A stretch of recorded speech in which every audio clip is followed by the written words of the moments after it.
Bayangkan, Anda terjebak di dalam kamar, sendirian, saat air mulai naik perlahan. Listrik padam, ponsel tak ada sinyal, dan hujan semakin deras mengguyur kota. Tak ada jalan keluar, dan yang lebih buruk, tak seorang pun tahu bahwa Anda ada di sana. Inilah yang dialami oleh AKP Bram Setiawan, seorang polisi ambisius yang selama ini menjebak orang tak bersalah demi jabatan.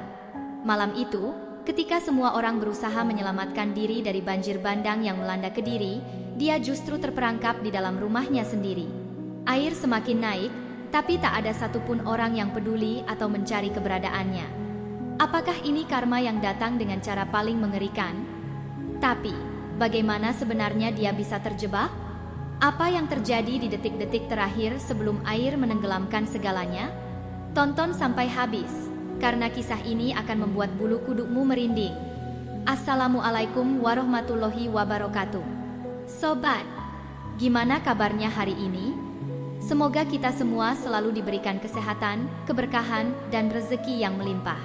Sebelum kita mulai kisahnya, mari kita sempatkan menulis sholawat kepada Nabi di kolom komentar. Sebagai bentuk kecintaan kita kepada Rasulullah Shallallahu Alaihi Wasallam. Mari kita mulai kisahnya. Malam telah merangkak menuju tengahnya di kota Kediri. Di balik ketenangan kota kecil ini, tepatnya di Jalan Veteran, suasana di kantor kepolisian sektor Kediri Timur masih tampak sibuk. Lampu neon terang menerangi ruangan sempit tempat AKP Bram Setiawan duduk tegap. Pria berusia 42 tahun itu dikenal tegas, disiplin, namun dalam dirinya juga tersimpan ambisi yang pekat dan dingin. Sudah 5 tahun Bram bertugas di kota ini, tetapi mimpinya belum juga tercapai. Menjadi Kapolsek merupakan ambisi terbesar yang terus membara di hatinya. Dia merasa telah mengorbankan banyak waktu dan tenaga, namun posisinya tak kunjung naik. Hal ini perlahan menggerogoti nuraninya, membuat hatinya keras seperti batu. Di hadapannya, di atas meja kayu yang mulai usang, terdapat foto seorang pemuda yang tengah tersenyum polos.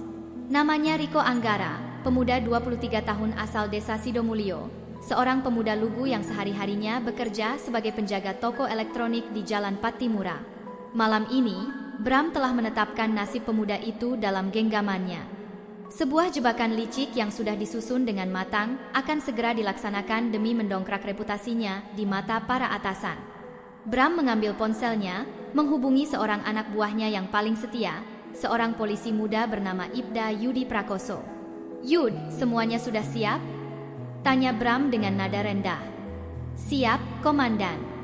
Sesuai instruksi komandan, barang-barang yang dimaksud sudah kami taruh di gudang belakang toko tempat Riko bekerja, jawab Yudi patuh dari ujung telepon. "Baik, lanjutkan sesuai rencana," kata Bram dingin sebelum menutup panggilan.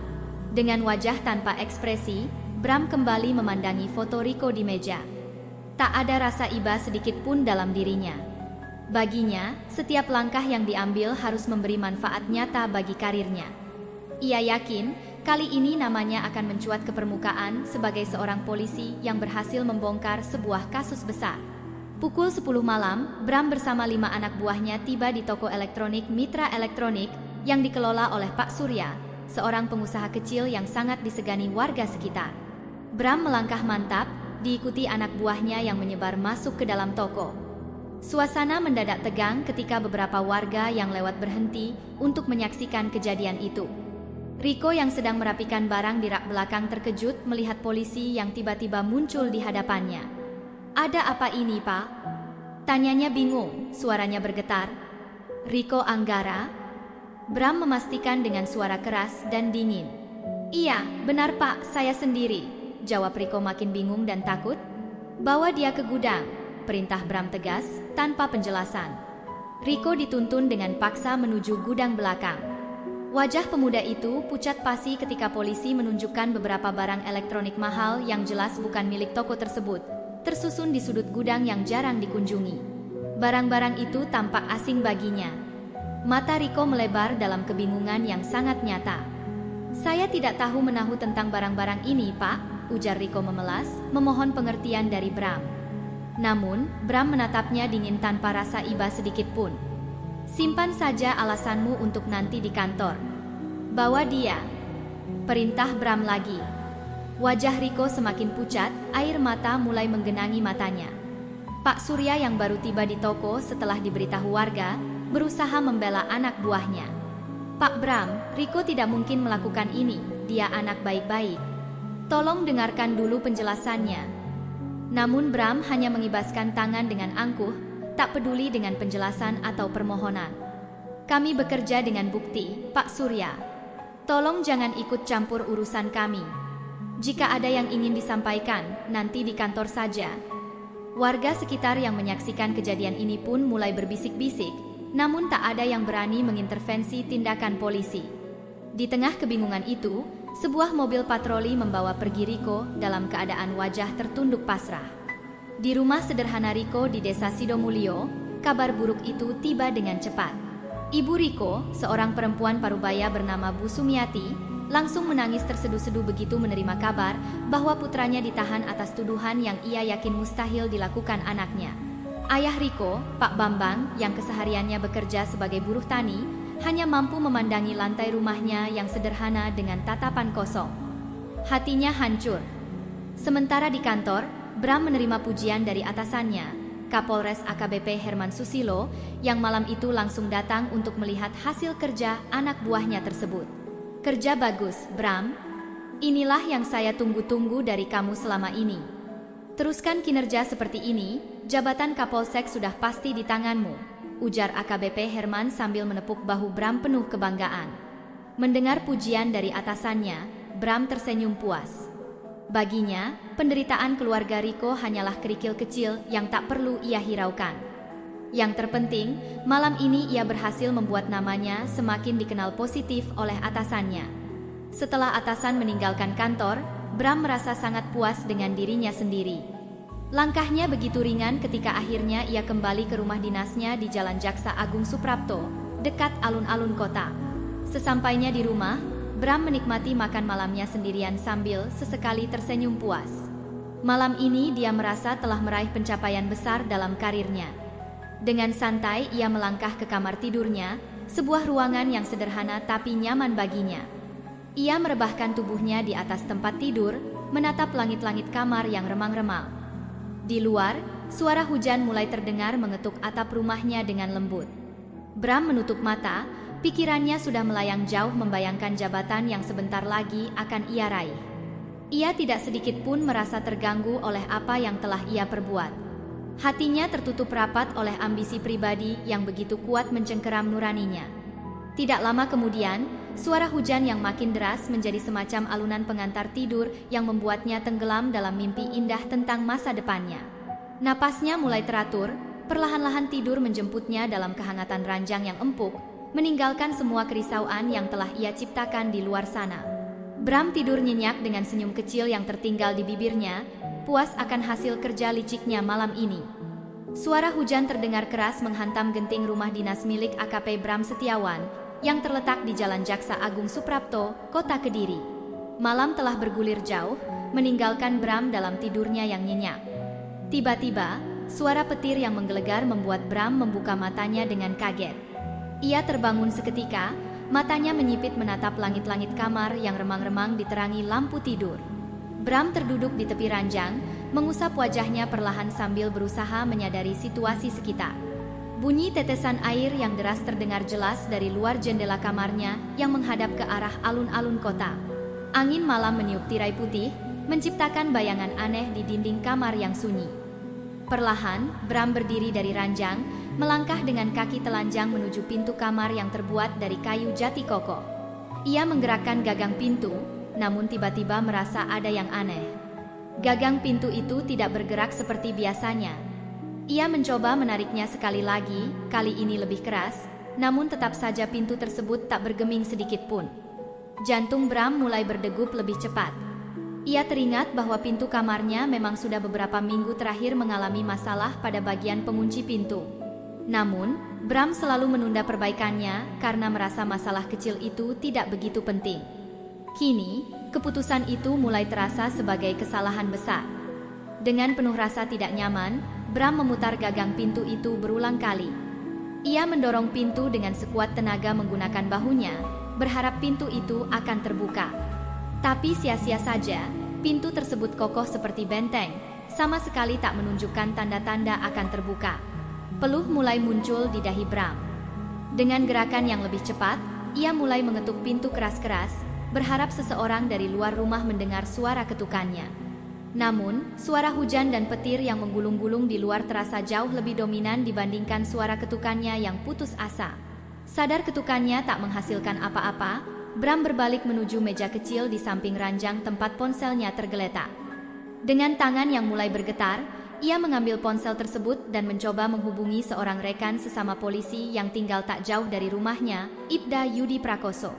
Saat Bram menempelkan ponsel ke telinganya, wajahnya mulai berubah menjadi gelisah. Tak ada tanda-tanda sambungan sama sekali. Ia mencoba lagi menghubungi nomor-nomor lainnya, namun tetap tidak berhasil. Rupanya sinyal telepon telah lenyap sepenuhnya akibat badai yang makin hebat.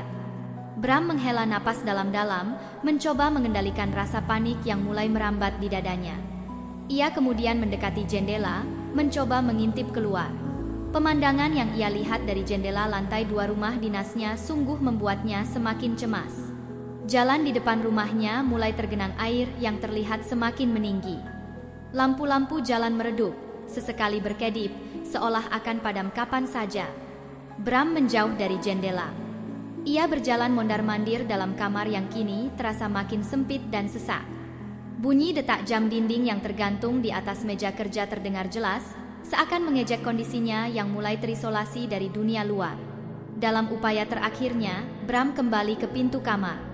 Ia menatap pintu itu dengan pandangan tajam, menarik napas dalam-dalam sebelum mulai kembali mencoba mendobrak pintu. Kali ini dengan tenaga lebih besar, tubuhnya terus menghantam pintu berkali-kali. Tetapi pintu itu tetap tidak bergeser sedikit pun, seakan sengaja menahan dirinya di dalam ruangan itu. Setelah beberapa kali mencoba, akhirnya Bram berhenti karena rasa nyeri mulai menyerang bahunya. Ia mundur beberapa langkah ke belakang, mencoba untuk mengatur napasnya yang kini tersengal-sengal.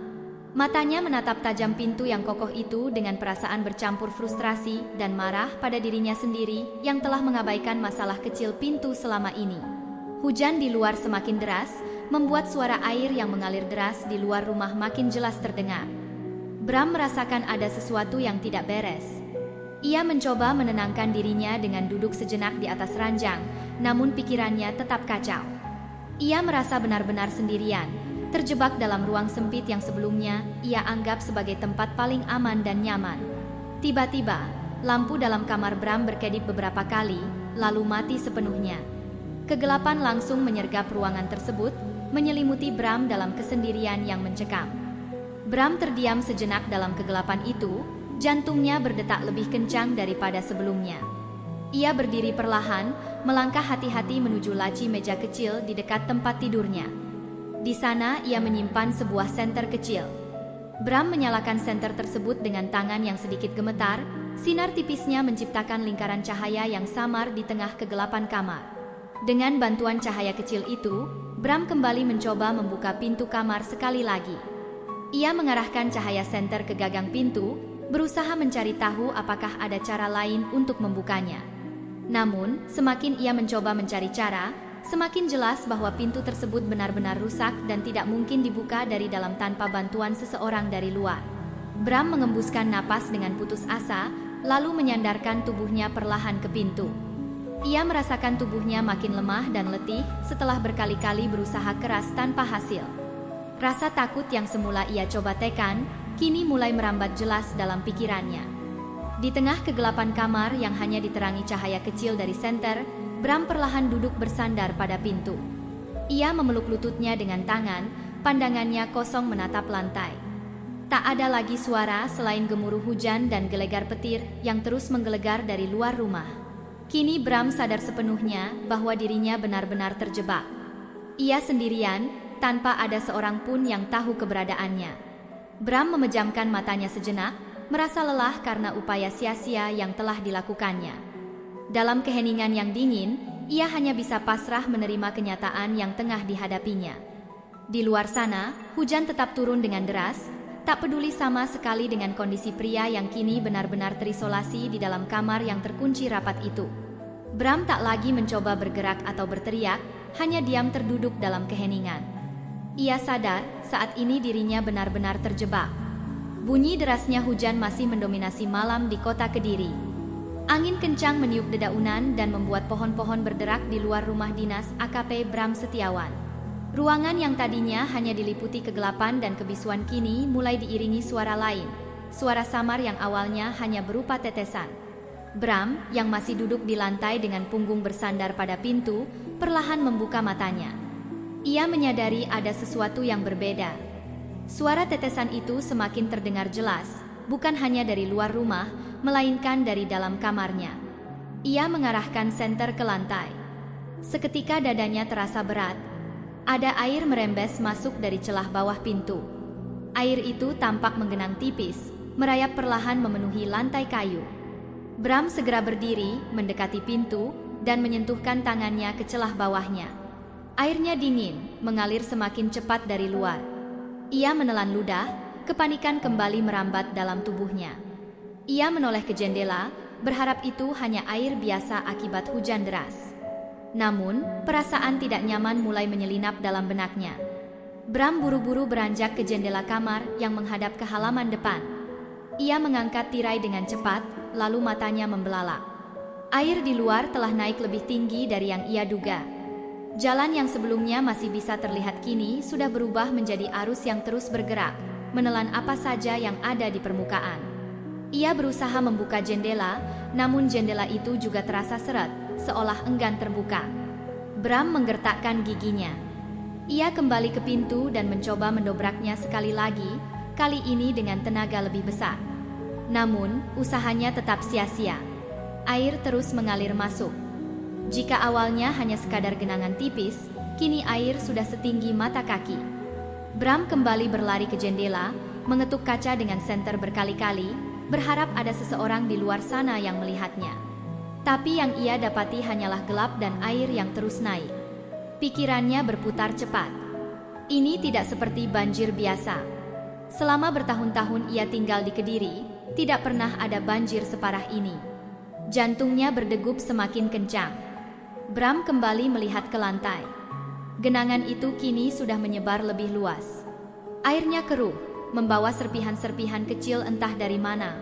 Ia bergerak ke sisi ruangan, mencari sesuatu yang bisa digunakan untuk menahan aliran air. Pandangannya jatuh pada lemari kecil di sudut kamar. Ia segera menarik sprei dari tempat tidur dan menyumpalkannya di celah bawah pintu. Namun, tidak butuh waktu lama hingga kain itu basah kuyup dan air tetap merembes masuk. Kini genangan air sudah setinggi betis. Dinginnya semakin menusuk kulit. Napas Bram memburu, pikirannya semakin kacau. Ia kembali mencoba menghubungi seseorang dengan ponselnya, tetapi layar ponsel menunjukkan tidak ada sinyal. Listrik yang sudah mati sejak sebelumnya membuat suasana semakin menekan. Dengan hanya senter kecil sebagai satu-satunya sumber cahaya, Bram melihat bayangannya sendiri di permukaan air yang semakin tinggi. Ia menatap wajahnya yang dipantulkan di air itu, wajah yang kini tampak penuh ketakutan. Bram mulai berteriak, "Halo, ada orang?" Suaranya memantul di dalam ruangan, namun hujan dan gemuruh di luar menguburnya begitu saja. Bram menatap sekeliling, matanya menangkap meja kerja di sudut ruangan. Ia bergerak cepat, memindahkan barang-barang yang ada di atas meja dan naik ke atasnya. Kakinya kini tak lagi menyentuh lantai, air semakin tinggi. Ia merasakan detak jantungnya semakin kencang. Tiba-tiba, sesuatu terbawa masuk bersama arus air, sebuah sandal yang tak ia kenali. Ia memandangi benda itu, otaknya mencoba mencari jawaban. Apakah air ini berasal dari luar rumahnya? Apakah air telah mengalir dari jalanan dan membawa benda-benda yang terseret dari luar? Ia memalingkan wajahnya ke arah lemari besar di sisi lain kamar. Tanpa pikir panjang, ia melangkah ke sana, air kini sudah menyentuh lututnya. Dengan tenaga yang tersisa, ia memanjat lemari dan duduk di atasnya, berpegangan erat pada sisi-sisinya. Dari posisi ini, ia bisa melihat lebih jelas betapa cepatnya air naik. Ia menyalakan senter dan mengarahkannya ke bawah. Air kini menggenangi seluruh kamar. Karpet yang sebelumnya menutupi sebagian lantai sudah hanyut dan mengambang. Semua barang yang ada di lantai kini melayang tak tentu arah. Bram menggigit bibirnya. Ia menoleh ke arah pintu. Air terus merembes masuk, semakin deras. Ia tak tahu seberapa tinggi air di luar sana. Satu hal yang ia tahu pasti, air ini tidak akan berhenti. Bram mendongak ke langit-langit, pikirannya kosong. Air terus naik tanpa ampun. Ia memeluk lututnya sendiri, mendengar suara hujan yang terus menderu di luar. Di dalam kamar yang perlahan tenggelam itu, Bram hanya bisa menyaksikan semuanya terjadi tanpa bisa berbuat apa-apa. Ruangan itu semakin sunyi, hanya diisi suara gemuruh hujan di luar dan bunyi air yang sesekali beriak di dalam kamar Bram. Senter di tangannya mulai meredup, meninggalkan cahaya samar yang bergetar bersama genggaman jemarinya yang dingin. Ia duduk di atas lemari, lututnya ditekuk, punggungnya menempel pada dinding yang terasa semakin lembab. Air telah naik hingga hampir menyentuh bagian bawah lemari. Bram menarik napas panjang, tetapi udara yang masuk terasa berat, seakan-akan ruangan ini perlahan berubah menjadi kurungan yang semakin menyempit. Kakinya menggigil. Entah karena dingin atau sesuatu yang lain. Matanya menatap kosong ke permukaan air yang kini menggenangi seluruh ruangan. Di atas air itu, benda-benda melayang tanpa arah. Bantal, buku catatan, pakaian yang terlempar dari lemari, bahkan figura foto dirinya saat menerima penghargaan beberapa tahun lalu. Bram menatap foto itu. Matanya terpaku pada sosoknya sendiri yang tersenyum bangga dalam balutan seragam lengkap. Di belakangnya dalam foto itu, ada beberapa rekan yang mengelilinginya, termasuk AKBP Herman Susilo yang pernah menepuk bahunya penuh kebanggaan. Di sisi lain, ada seorang pria yang juga berdiri dalam barisan itu. Sosok itu, meski sebagian wajahnya tertutup oleh pantulan air, tetap bisa dikenali Bram dengan jelas. Rico. Bayangan pemuda itu tiba-tiba kembali menyeruak dalam ingatan Bram. Suara Rico yang gemetar, tatapan matanya yang dipenuhi ketakutan, dan wajah ibunya yang menangis sambil memohon pengampunan bagi anaknya. Semua itu kembali, seperti rekaman yang terputar di dalam kepalanya tanpa bisa ia hentikan. Bram menutup matanya rapat-rapat. Ia tidak ingin mengingatnya. Tidak sekarang. Namun, semakin ia mencoba menyingkirkan bayangan itu, semakin jelas semua wajah-wajah yang pernah ia singkirkan demi ambisinya muncul dalam pikirannya. Ada Rico, tentu saja. Tapi juga ada Tono, seorang pedagang kecil yang dulu terpaksa mengaku bersalah karena kasus pemalsuan dokumen yang sebenarnya bukan ulahnya. Ada Siti, janda tua yang kehilangan kiosnya setelah Bram memihak pada seorang pengusaha besar yang ingin menggusur lapaknya. Semua mereka muncul satu persatu, menatapnya. Bram membuka matanya kembali. Ruangan masih sama, dingin dan sunyi. Namun, di dalam kepalanya, semuanya terasa semakin sesak. Ia mengangkat tangannya, menatapnya di bawah sinar senter yang semakin redup. Tangannya gemetar. Dulu, tangan ini yang menandatangani laporan-laporan yang penuh dengan kebohongan. Tangan ini juga yang menyalami para petinggi dengan penuh keyakinan bahwa dirinya telah bekerja dengan baik. Apa arti semua itu sekarang? Bram merasakan ada sesuatu yang bergerak di dalam dadanya. Sebuah perasaan yang asing, sesuatu yang sudah lama tidak ia rasakan. Rasa bersalah. Ia menunduk, menatap refleksi dirinya sendiri di permukaan air yang bergetar pelan. Matanya menatap langsung ke mata bayangannya sendiri, seperti melihat seseorang yang sudah lama tidak ia kenali. "Maaf," gumamnya pelan, nyaris tak terdengar. Kata itu terasa begitu berat. Ia bahkan tidak tahu kepada siapa ia mengatakannya. Apakah untuk Rico? Untuk keluarganya?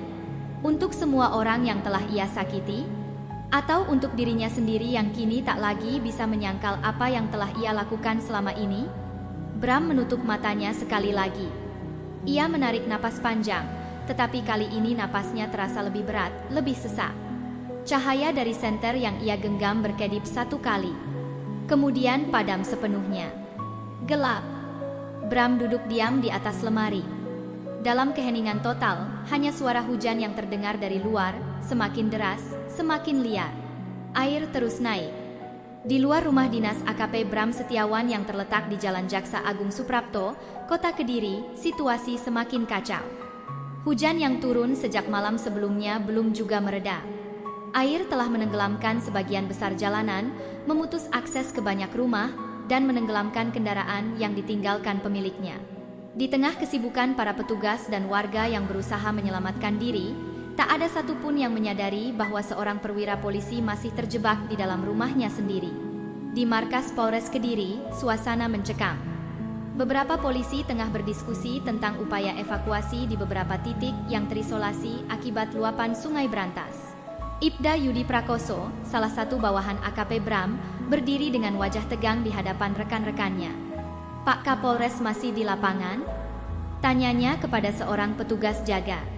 "Masih, tadi saya dengar beliau ikut membantu evakuasi di daerah Mojoroto," jawab petugas itu sambil melihat daftar lokasi evakuasi.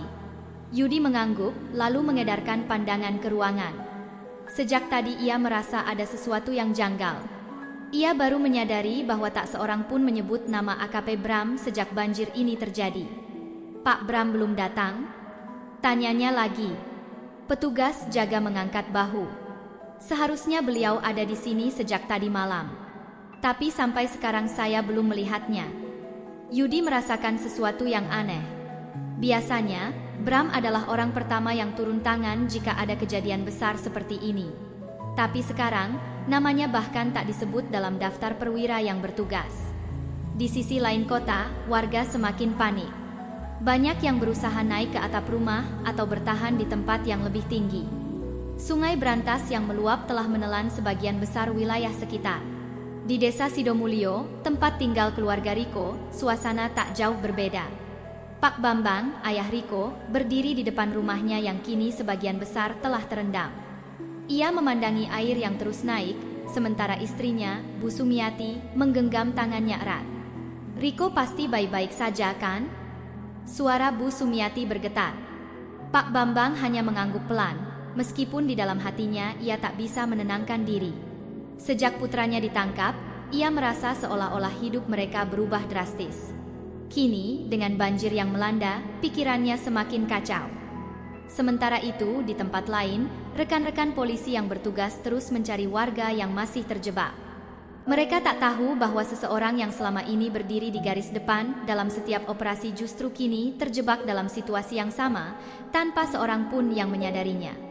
Di dalam rumahnya yang semakin sunyi, Bram masih terduduk di atas lemari. Air kini sudah mencapai hampir seluruh ruangan, hanya menyisakan sedikit ruang di bagian atasnya. Ia tak lagi berusaha mengetuk pintu atau berteriak meminta pertolongan. Ia tahu tak ada yang akan mendengarnya. Hujan masih turun di luar, suaranya bergemuruh, bercampur dengan arus air yang semakin deras. Bram menatap lurus ke depan, matanya kosong. Ia tak lagi berusaha melawan. Di luar sana, kehidupan terus berjalan, tanpa ada seorang pun yang mengetahui keberadaannya. Air terus naik.